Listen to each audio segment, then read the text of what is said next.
Hello dear student, मैं Subhash Saran, biology lecturer. आज अपन ले गए हैं एक नया टॉपिक बायोटेक्नोलॉजी का या मॉलिक्यूलर बायोलॉजी का, जिसका डिस्कस करने वाले हैं। तो अपन ने पहले पीसीआर का डिस्कस किया था कि पीसीआर क्या होती है। तो आज एक नए टॉपिक से देखते हैं कि नया टॉपिक उसमें क्या कुछ होता है। तो आज अपना टॉपिक है जीन रेगुलेशन का। किसका टॉपिक है? जीन रेगुलेशन का। जीन रेगुलेशन का टॉपिक है। और ये जो टॉपिक है ना, ये मोस्टली जीन रेगुलेशन या अपन बोल सकते हैं कि अपना जितना भी जेनेटिक मटेरियल होता है वो कैसे रेप्लिकेट करता है, कैसे ट्रांसक्राइब करता है, कैसे कोई भी जीन है वो कितना प्रोटीन बना रही होती है, उसको कंट्रोल करने का काम करता है। ठीक है ना। उसके लिए एक मॉडल दिया गया था। उस मॉडल का नाम है ओपेरोन मॉडल। कौन सा मॉडल? Operon model. ठीक है ना, ओपेरोन मॉडल। तो अपन आज अपन बात करेंगे ओपेरोन मॉडल की। ठीक है ना, ओपेरोन मॉडल या लेक ओपेरोन मॉडल।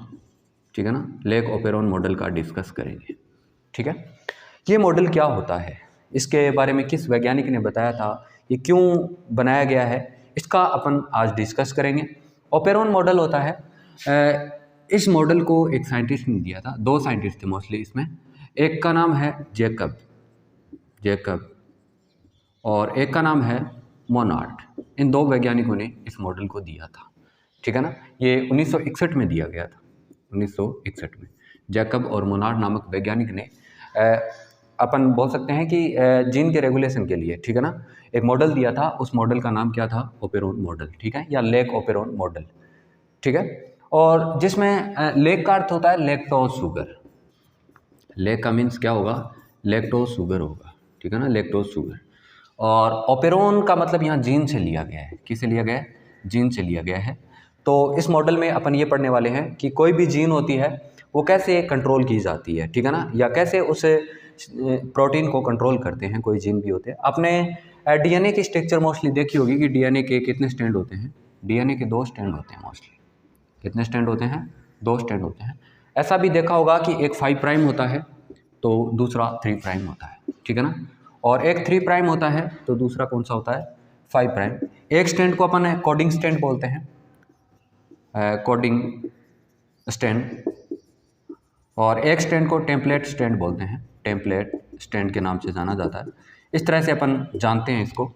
अब अपन बात करते हैं कि डीएनए के 2 स्टैंड तो होते ही हैं, प्लस में डीएनए के पास 2 जीन प्रेजेंट होती है। कितनी जीन प्रेजेंट होती है? 2 प्रकार की जीन होती है। पहली जो जीन होती है उसे कंट्रोलर जीन बोलते हैं। किस नाम से जाना जाता है?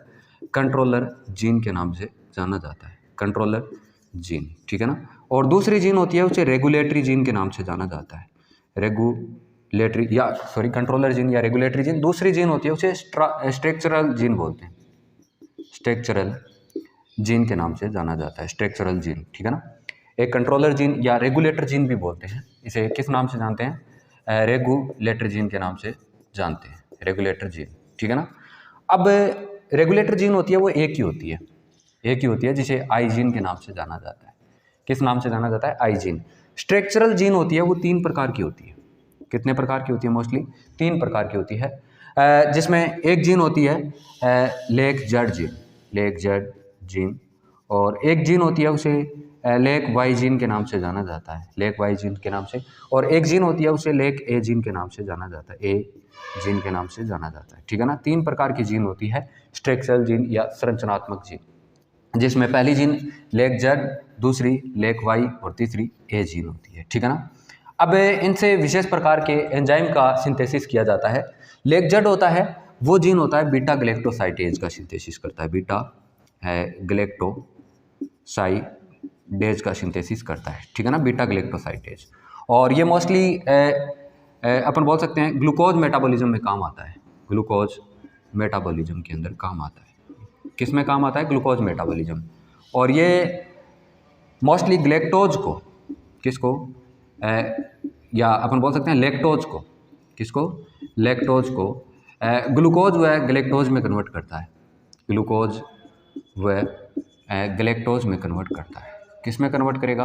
ग्लूकोज और ग्लैक्टोज के अंदर। कौन करेगा? बीटा गैलेक्टोसाइडेज एंजाइम होता है वो ग्लूकोज मेटाबॉलिज्म के अंदर काम आता है और ये मतलब लैक्टोज को ब्रेक डाउन करता है। किस में ब्रेक डाउन करता है? ग्लूकोज और ग्लेक्टोज को, ठीक है ना, या ग्लूकोज और ग्लेक्टोज में ब्रेक डाउन करता है। फिर आता है लेक वाई जीन, और ये वाई जीन होता है, ये परमेज एंजाइम का सिंथेसिस करता है। इस एंजाइम का परमेज एंजाइम का सिंथेसिस करता है, और ये परमेज एंजाइम होता है, ये किसी भी अपन बोल सकते हैं मीडियम के अंदर लैक्टोज को डालने के काम आता है। किसको काम में आता है? लैक्टोज के। मान लो कोई बैक्टीरिया है, उसके अंदर लेक ओपेरॉन मॉडल को स्टार्ट करना होता है, ठीक है ना। अगर अपने को स्टार्ट करना होगा तो उसमें लैक्टोज डालनी होगी। लैक्टोज डालने के लिए उस बैक्टीरिया में कौन से एंजाइम का उपयोग किया जाता है? परमेज एंजाइम का उपयोग किया जाता है। और तीसरा लेक ए जीन होता है। ये जो जीन होता है ना, ये ट्रांस एसिटिलेज एंजाइम का काम करता है, सिंथेसिस करता है। ट्रांस एसिटिलेज एंजाइम का सिंथेसिस करता है, ट्रांस एसिटिलेज एंजाइम का सिंथेसिस करता है। तो 3 जीन अपने पढ़ी संरचनात्मक जीन, जैसे लेक जेड जीन और लेक वाई जीन और लेक ए जीन। ये तीनों के तीनों जीन होती है, 3 प्रकार के एमआरएनए बनाती है। कितने प्रकार के प्रोटीन बनाएगी? 3 प्रकार की प्रोटीन बनाती है तीनों के तीनों जीन। कितने प्रकार की प्रोटीन बनाएगी? 3 प्रकार की प्रोटीन बनाती है, ठीक है ना। तो ये सब अपने को पता होना चाहिए कि अगर अपन लेक ओपेरॉन मॉडल पढ़ रहे हैं तो कितने जीन काम करते हैं? 2 जीन काम करते हैं। एक आई जीन होता है और जिसे अपन रेगुलेटरी जीन बोलते हैं, और दूसरा कौन सा है? स्ट्रक्चरल जीन, जिसे संरचनात्मक जीन बोलते हैं। 3 प्रकार की होती है, लेक जेड, वाई और लेक ए, ठीक है ना। लेक जेड के द्वारा कौन से एंजाइम का सिंथेसिस किया जाता है? वाई के द्वारा कौन सा, ए के द्वारा कौन सा, ठीक है ना। अब अपने को ये पता चल गया कि कौन कौन से जीन होते हैं, कैसे होते हैं। अब अपन आगे बात करते हैं कि एक्चुअल में ये जो मोस्टली जो अपन बात करें लेक ओपेरॉन कार्य कैसे करता है, वर्क कैसे करता है, ठीक है ना। और ये जो लेक आई जीन होती है ना, ये भी एक प्रकार की प्रोटीन बनाती है, एक प्रकार का एमआरएनए बनाती है। कौन सी जीन है? लेक आई जीन। ये जो एक प्रकार की प्रोटीन बनाती है या एक प्रकार का एमआरएनए बनाता है, जिसे दमनकारी एमआरएनए कहते हैं। किस नाम से जानते हैं? दमनकारी एमआरएनए। और ये दमनकारी एमआरएनए से दमनकारी प्रोटीन बनती है, दमनकारी प्रोटीन, ठीक है ना। रिफ्रेशर प्रोटीन या रिफ्रेशर एमआरएनए का निर्माण होता है। मान लो ये डीएनए है, इसके पास एक प्रमोटर है, ये आई जीन है, अपने आई जीन की बात की, और अब ये आई जीन आ गया, रेगुलेटरी जीन आ गया। इसके बाद में अपन बात करने वाले हैं संरचनात्मक जीन की। तो संरचनात्मक जीन का प्रमोटर भी होगा, ऑपरेटर भी होगा, ठीक है ना। ये आपने पढ़ा होगा, कोई डीएनए का सीक्वेंस होता है, उसमें 2 स्ट्रैंड होते हैं, उसमें 2, एक संरचनात्मक जीन होता है, एक रेगुलेटरी जीन होता है। इससे पहले आपने देखा होगा, कभी डीएनए की स्ट्रक्चर देखने की कोशिश की है, ट्रांसक्रिप्शन मोस्टली पढ़ने की कोशिश की है तो उसमें। और इसमें फिर 3 प्रकार के जीन है, लेक जेड, लेक वाई और लेक ए, ठीक है ना। जेड, वाई और ए, 3 प्रकार की जीन प्रेजेंट होती है। कोई भी डीएनए के स्टैंड होंगे, उसमें ऑपरेटर होगा, प्रमोटर होगा, ठीक है ना। प्रमोटर पर आके मोस्टली कौन जुड़ता है? आरएनए पॉलीमरेज नाम का एंजाइम जुड़ता है। जब भी कोई ट्रांसक्रिप्शन की क्रिया होती है तो कौन सा एंजाइम जुड़ता है? यहाँ पे कौन सा एंजाइम जुड़ेगा? आरएनए पॉलीमरेज, ठीक है ना। DNA dependent RNA polymerase enzyme जुड़ता है, आरएनए पॉलीमरेज एंजाइम जुड़ता है। और आरएनए पॉलीमरेज ट्रांसक्रिप्शन की क्रिया स्टार्ट करता है, और जैसे ही प्रमोटर पर कौन जुड़ा? आरएनए पॉलीमरेज जुड़ा, तो ऑपरेटर को क्रॉस करके ये लेक जेड, वाई, ए, और यहाँ पर एमआरएनए का निर्माण हो जाएगा। और एमआरएनए से क्या बन जाएगा? प्रोटीन बन जाएगा, ठीक है ना। अपन ये मॉडल प्रोटीन बनाने के लिए ही तो पढ़ रहे हैं कि प्रोटीन कैसे रेगुलेट होती है। लेकिन एक्चुअल में क्या होता है, आपको इतना याद रखना है कि प्रमोटर होता है, उस पर कौन जुड़ता है आके?